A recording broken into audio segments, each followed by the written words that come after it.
Welcome to YouTube my YouTube channel MK Trishan. आप सभी का हार्दिक स्वागत है।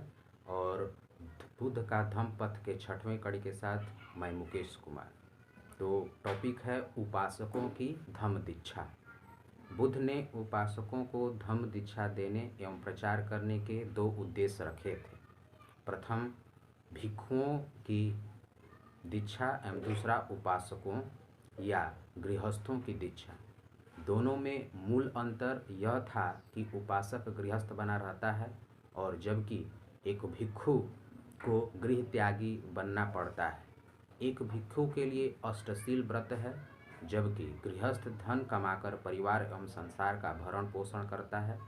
भिक्षु एक भी नियम को भंग नहीं कर सकता, जबकि गृहस्थ भिक्षु भी बन सकता है। बुद्ध के धम्म में दोनों की जाति, वर्ग, लिंग एवं राजपद आदि ऊंच नीच जैसे भेदभाव के विचारों से दूर रहना पड़ता है। बुद्ध ने अपने धम्म में पंचवर्गीय ब्राह्मण, यश कुल पुत्रों, कायस्थ ब्राह्मण बंधुओं, शारिपुत्र और मोगलायन, सुप्पी, अछूत, सुमल दलित, अनाथ पिंडक, खजांची, राजा प्रसेनजित, श्रावस्ती, रट्टपाल ब्राह्मण, उपाली, नाई, सुड़ित भंगी आदि को अपने संघ में शामिल किया। इसके अतिरिक्त एक आवारा व्यक्ति, अहिंसक अंगुलीमाल डाकू, महिलाओं में अपनी मौसी प्रजापति गौतमी, पत्नी यशोधरा, गणिका आम्रपाली एवं प्रकृति चंडालिका को अपने धम्म में दीक्षित किया। अब है अगला, बुद्ध के धम्म का जीवन सत्व या दर्शन। बुद्ध के दर्शन 5 भाग हैं। बुद्ध के दर्शन के 5 भाग हैं। पहला है सिद्धार्थ या बुद्ध का अपने धम्म में क्या स्थान है। दूसरा है बुद्ध के बारे में विविध मत क्या हैं। तीसरा है धम्म क्या है। चौथा अधम्म क्या है। और 5वां सद्धम्म क्या है। तो आइए जानते हैं बारी बारी से डिटेल में।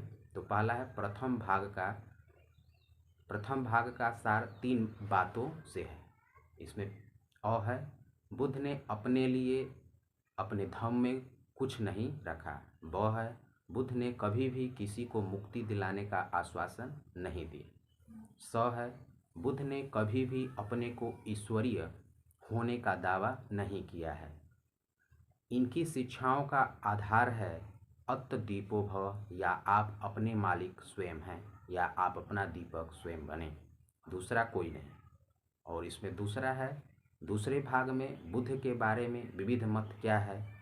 आमतौर पर व्यक्ति जिन विचारों का होता है उसे वही ठीक लगता है। बुद्ध के दर्शन को आमजन 2 प्रकार से मानते हैं। कोई ध्यान या विपश्यना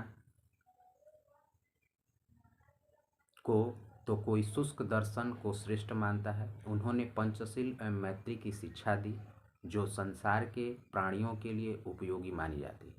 परंतु महत्वपूर्ण विषय यह है कि उनका राजनैतिक एवं सामाजिक दर्शन क्या है। क्या कार्ल मार्क्स उनके सामने टिक सकते हैं। इन प्रश्नों के उत्तर भारतीय ईश्वरवादी संस्कृति के कोहरे में दबकर मृत प्राय हो गए हैं और आमजन में स्वतंत्र रूप से सोचने की क्षमता समाप्त हो गई है। अध्ययन से यह पता चलता है कि उनका दर्शन मानव मात्र ही नहीं बल्कि प्राणियों की मुक्ति के लिए सामाजिक न्याय का संदेश के अतिरिक्त कुछ नहीं था। उनका सामाजिक संदेश निम्नलिखित 3 बातों से है। इसमें तीसरा है धम्म क्या है। बुद्ध ने इस संबंध में सदाचार के अंतर्गत 6 बातों पर अपना विचार दिया है। पहला है जीवन की पवित्रता बनाए रखना, धम्म है। दूसरा जीवन में पूर्णता बनाए रखना, धम्म है। और तीसरा है राग एवं द्वेष का नाश करके निर्वाण को प्राप्त करना, धम्म है। और इसमें चौथा है यह मानना कि सभी संस्कार अनित्य हैं, धम्म है। 5वां है तृष्णा का त्याग धम्म है। पांचवा तृष्णा का त्याग धम्म है। छठवां है कर्म को मानव जीवन के नैतिक संस्थान का आधार मानना धम्म है। अब है इसमें चौथा अधम क्या है। 4 नंबर अधम क्या है। बुद्ध ने निम्नलिखित 9 बातों को अधम माना है। पहला है परा, प्राकृतिक में विश्वास करना अधम है। दूसरा है ईश्वर में विश्वास करना अधम है। तीसरा है ब्रह्म सामंजस्य या ब्राह्मण धर्म पर आधारित मान्यताएं मिथ्या या अधम है। चौथा है आत्मा में विश्वास करना अधम है।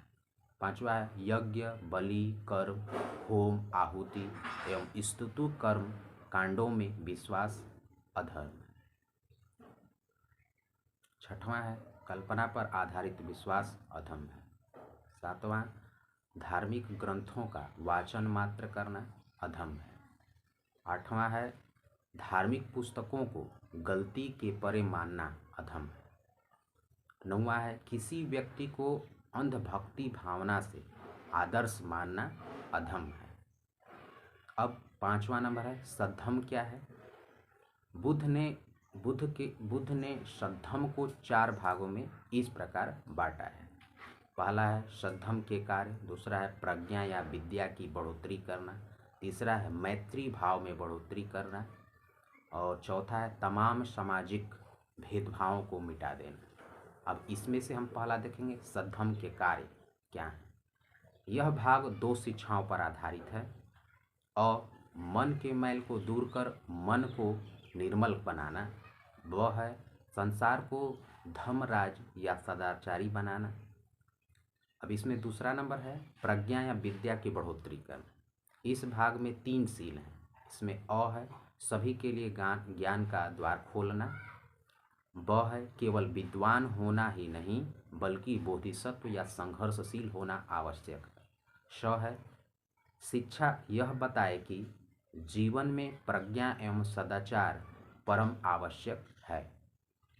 और तीसरा है मैत्री भाव में बढ़ोतरी करना।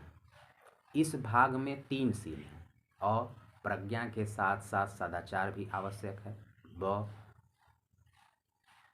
प्रज्ञा एवं सील के साथ साथ करुणा भी आवश्यक है। स है करुणा के साथ मैत्री भी आवश्यक है। और 4 नंबर है तमाम सामाजिक भेदभावों को मिटा देना। इस भाग में सद्धम में 3 समानताएं लाना है और जब वह एक आदमी से दूसरे आदमी के बीच की तमाम असमानताओं की दीवारों को गिरा दे। वह यह शिक्षा दे कि जन्मना परिवार एवं जाति से नहीं बल्कि उसके कर्म से उस व्यक्ति के चरित्र का मूल्यांकन हो। स है जब वह आदमी के बीच समानता न्याय एवं स्वतंत्रता के भाव में अभिवृद्धि कर दे।